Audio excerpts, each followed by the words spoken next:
The art of persuasion has a necessary relation to the manner in which men are led to consent to that which is proposed to them, and to the conditions of things which it is sought to make them believe.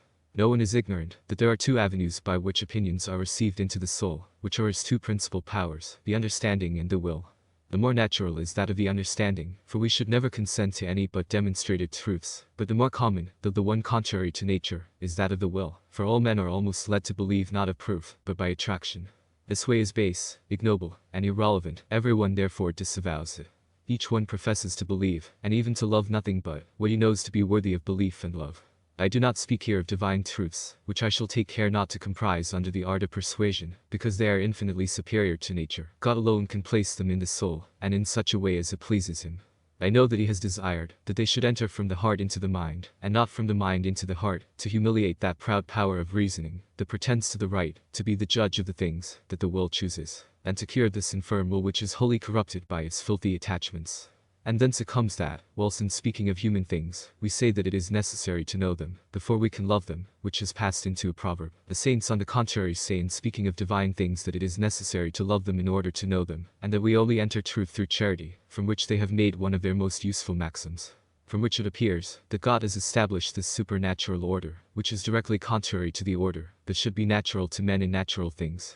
They have nevertheless corrupted this order, by making of profane things what they should make of holy things, because in fact we believe scarcely anything except that which pleases us. And thence comes the aversion which we have to consenting to the truths of the Christian religion that are opposed to our pleasures.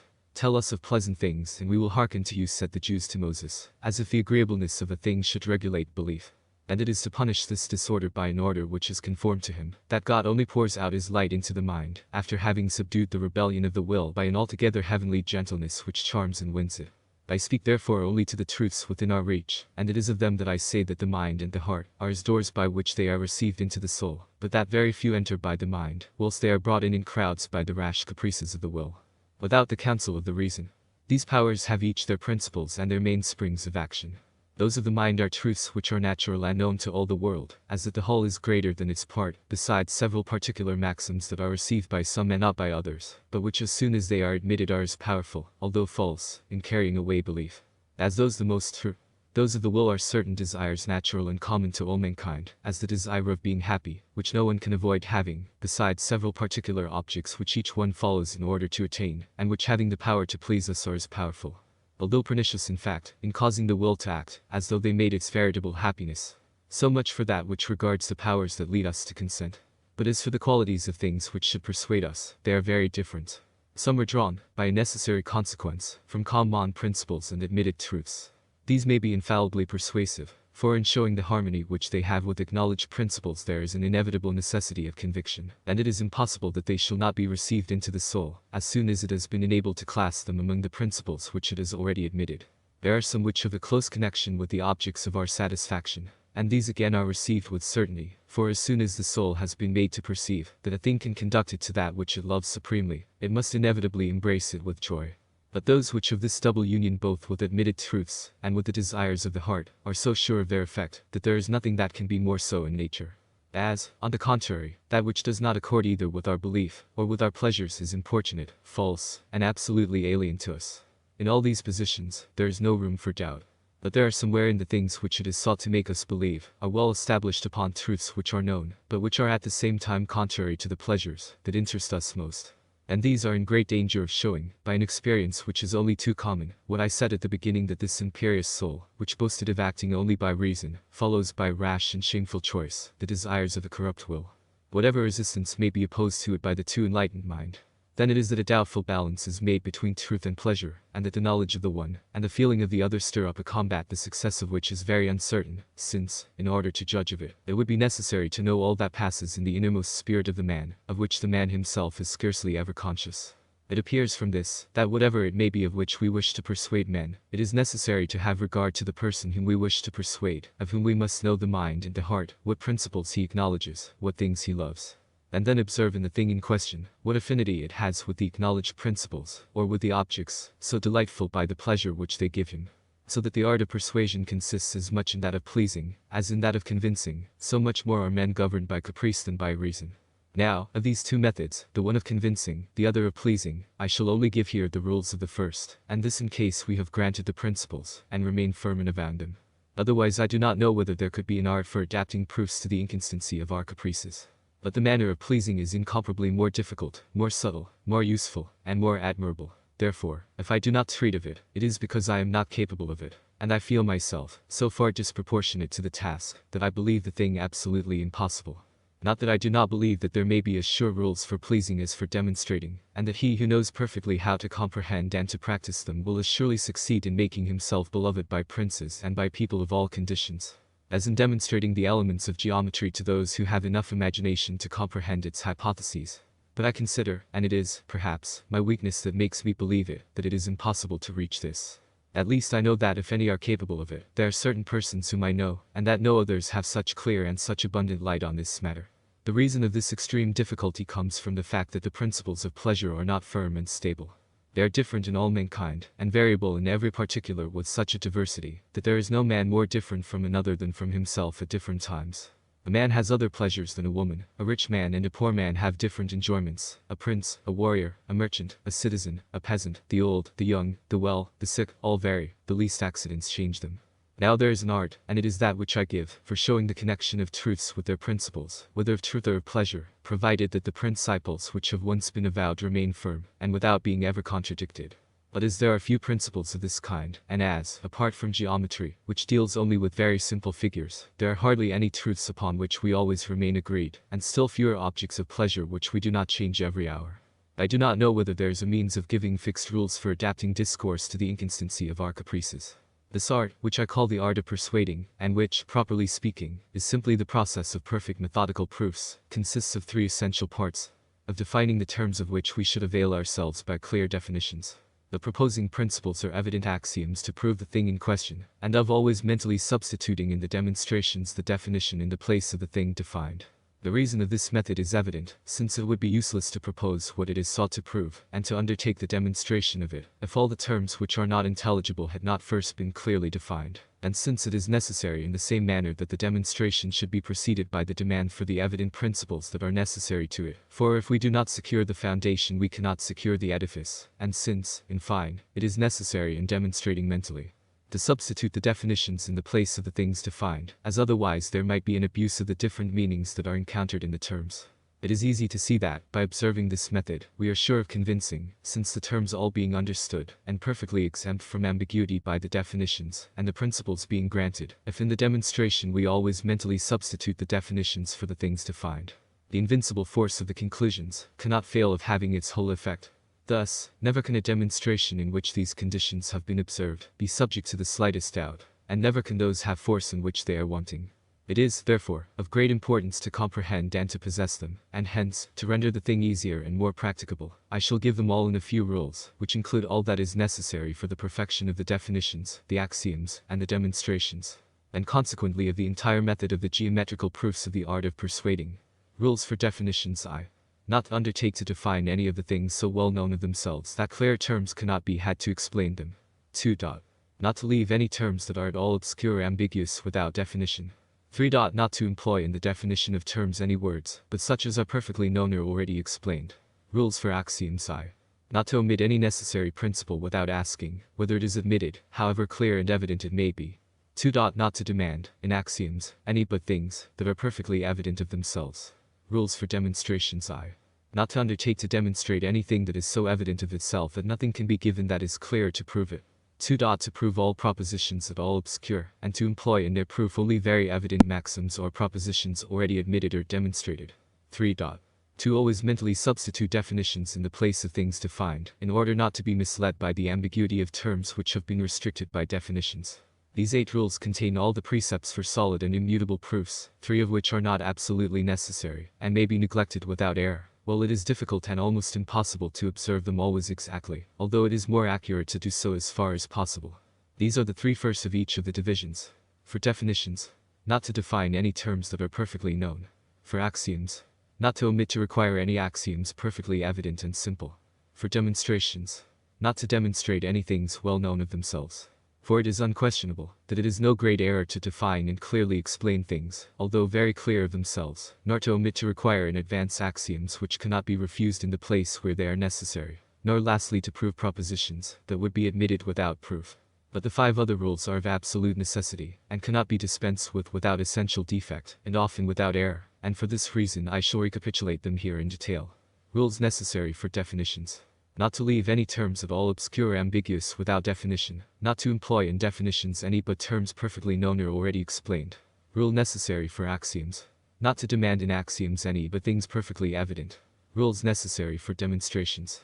To prove all propositions, and to employ nothing for their proof but axioms fully evident of themselves, or propositions already demonstrated or admitted. Never to take advantage of the ambiguity of terms by failing mentally to substitute definitions that restrict and explain them. These 5 rules form all that is necessary to render proofs convincing, immutable, and to say all, geometrical, and the 8 rules together render them still more perfect. I pass now to that of the order in which the propositions should be arranged, to be in a complete geometrical series. After having established this is in what consists the art of persuading, which is comprised in these 2 principles. To define all the terms of which we make use, to prove them all by mentally substituting definitions in the place of things defined. And here it seems to me proper to anticipate 3 principal objections which may be made. First, that this method has nothing new. 2d, that it is very easy to learn, it being unnecessary for this to study the elements of geometry, since it consists in these 2 words that are known at the first reading, and 3d, that it is of little utility, since its use is almost confined to geometrical subjects alone. It is necessary therefore to show that there is nothing so little known, nothing more difficult to practice, and nothing more useful or more universal. As to the first objection, that these rules are common in the world, that it is necessary to define everything and to prove everything, and that logicians themselves have placed them among the principles of their art. I would that the thing were true, and that it were so well known that I should not have the trouble of tracing with so much care the source of all the defects of reasonings which are truly so common. But so little is this the case, that, geometricians alone excepted, who are so few in number, that they are single in a whole nation at long periods of time, we see no others who know it. It will be easy to make this understood by those who have perfectly comprehended the little that I have said, but if they have not fully comprehended this, I confess that they will learn nothing from it. But if they have entered into the spirit of these rules, and if the rules have made sufficient impression on them to become rooted and established in their minds, they will feel how much difference there is between what is said here, and what a few logicians may perhaps have written by chance approximating to it in a few passages of their works. Those who have the spirit of discernment know how much difference there is between 2 similar words, according to their position, and the circumstances that accompanied them. Will it be maintained, indeed, that 2 persons who have read the same book, and learned it by heart, have a like acquaintance with it, if the one comprehends it in such a manner that he knows all its principles, the force of its conclusions, the answers to the objections that may be made to it, and the whole economy of the work, while to the other these are but dead letters and seeds, which, although like those which have produced such fruitful trees, remain dry and unproductive in the sterile mind that has received them in vain. All who say the same things do not possess them in the same manner, and hence the incomparable author of the art of conversation pauses with so much care to make it understood, that we must not judge of the capacity of a man by the excellence of a happy remark that we have heard him make. But instead of extending our admiration of a good speech to the speaker, let us penetrate, says he, the mind from which it proceeds. Let us try whether he owes it to his memory, or to a happy chance. Let us receive it with coldness and contempt, in order to see whether he will feel that we do not give to what he says the esteem which its value deserves. It will oftenest be seen that he will be made to disavow it on the spot, and will be drawn very far from this better thought in which he does not believe, to plunge himself into another quite base and ridiculous. We must, therefore, sound in what manner this thought is lodged in its author, how, whence, to what extent he possesses it, otherwise, the hasty judgment will be a rash judge. I would inquire of reasonable persons whether this principle, matter is naturally wholly incapable of thought, and this other, I think, therefore I am, are in fact the same in the mind of Descartes, and in that of St. Augustine, who said the same thing 1200 years before. In truth, I am far from affirming that Descartes is not the real author of it, even though he may have learned it only in reading this distinguished saint, for I know how much difference there is between writing a word by chance, without making a longer and more extended reflection on it, and perceiving in this word an admirable series of conclusions, which prove the distinction between material and spiritual natures, and making of it a firm and sustained principle of a complete metaphysical system, as Descartes has pretended to do. For without examining whether he has effectively succeeded in his pretension, I assume that he has done so, and it is on this supposition that I say that this expression is as different in his writings from the same saying in others who have said it by chance, as is a man full of life and strength from a corpse. One man will say a thing of himself without comprehending its excellence, in which another will discern a marvelous series of conclusions, which make us affirm boldly that it is no longer the same expression, and that he is no more indebted for it to the one from whom he has learned it, than a beautiful tree belongs to the one who cast the seed, without thinking of it, or knowing it, into the fruitful soil which caused its growth by its own fertility. The same thoughts sometimes put forth quite differently in the mind of another than in that of their author, unfruitful in their natural soil, abundant when transplanted. But it much oftener happens that a good mind itself makes its own thoughts produce all the fruit of which they are capable, and that afterwards others, having heard them admired, borrow them, and adorn themselves with them, but without knowing their excellence. And it is then that the difference of the same word in different mouths is the most apparent. It is in this manner that logic has borrowed, perhaps, the rules of geometry, without comprehending their force, and thus, in placing them by chance among those that belong to it, it does not thence follow that they have entered into the spirit of geometry, and I should be greatly averse, if they gave no other evidence of it than that of having mentioned it by chance, to placing them on a level with that science that teaches the true method of directing the reason. But I should be, on the contrary, strongly disposed to exclude them from it, and almost irrevocably.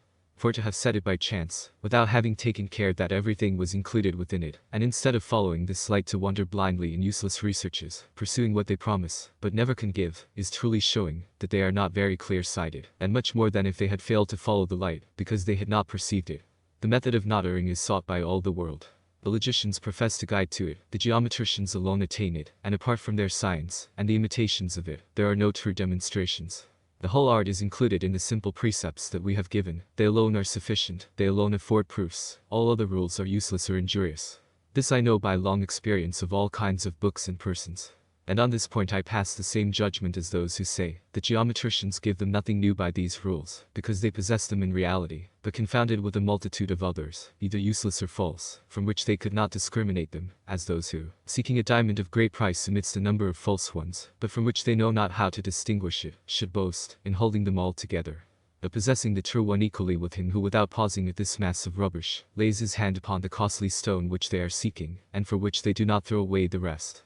The defect of false reasoning is a malady which is cured by these two remedies. Another has been compounded of an infinity of useless herbs in which the good are enveloped, and in which they remain without effect through the ill qualities of the compound. To discover all the sophistries and equivocations of captious reasonings, they have invented barbarous names that astonish those who hear them, and whilst we can only unravel all the tangles of this perplexing knot, by drawing out one of the ends in the way proposed by geometricians, they have indicated a strange number of others in which the former are found included without knowing which is the best. And thus, in showing us a number of paths which they say conduct us whither we tend, although there are but two that lead to it, it is necessary to know how to mark them in particular. It will be pretended that geometry which indicates them with certainty, gives only what had already been given by others, because they gave in fact the same thing and more, without heeding that this boon lost its value by abundance, and was diminished by adding to it. Nothing is more common than good things. The point in question is only to discriminate them, and it is certain that they are all natural, and within our reach, and even known to all mankind. But they know not how to distinguish them. This is universal. It is not among extraordinary and fantastic things that excellence is to be found, of whatever kind it may be. We rise to attain it, and become removed from it. It is oftenest necessary to stoop for it. The best books are those which those who read them believe they themselves could have written. Nature, which alone is good, is wholly familiar and common. I make no doubt therefore that these rules, being the true ones, are simple, artless, and natural, as in fact they are. It is not barber and barrelotin that constitute reasoning. The mind must not be forced. Artificial and constrained manners fill it with foolish presumption, through unnatural elevation and vain and ridiculous inflation, instead of solid and vigorous nutriment. And one of the principal reasons that diverts those who are entering upon this knowledge so much from the true path which they should follow, is the fancy that they take at the outset, that good things are inaccessible, giving them the name of great, lofty, elevated, sublime. This destroys everything. I would call them low, common, familiar. These names suit them better. I hate such inflated expressions.